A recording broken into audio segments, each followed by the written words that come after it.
পুরো মুখোমুখি সংঘর্ষ ঘাটগ্রাম রেলগেটের সামনে। ঘাটগ্রাম রেলগেটের সামনে বাসটা যাচ্ছিল কি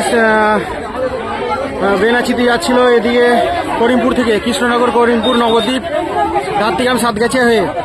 ঘাটগ্রাম রেলগেটের আগে এটা ডাম্পারের সঙ্গে মুখোমুখি সংঘর্ষ। প্যাসেঞ্জারদের সব যে যা আহত হয়েছে সবাইকেই নিয়ে যাওয়া হয়েছে হসপিটালের দিকে।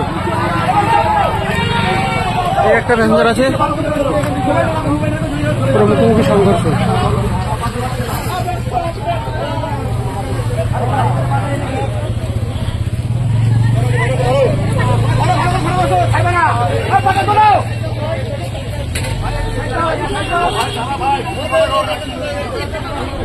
পুরো মুখোমুখি সংঘর্ষ। যা প্যাসেঞ্জার ছিল সবাইকেই নামিয়ে নিয়ে যাওয়া হয়েছে। এদিকে একটা দিদিও আছে।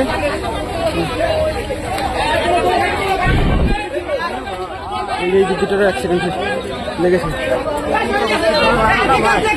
বাসের ভিতর আর একজন আটকে আছে, গাড়ির ড্রাইভার বাসের ভিতর আটকে আছে।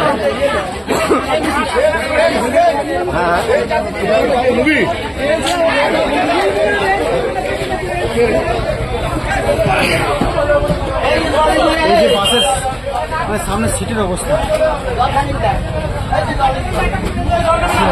বাসে প্যাসেঞ্জার অনেক কিছু রয়েছে এখনো।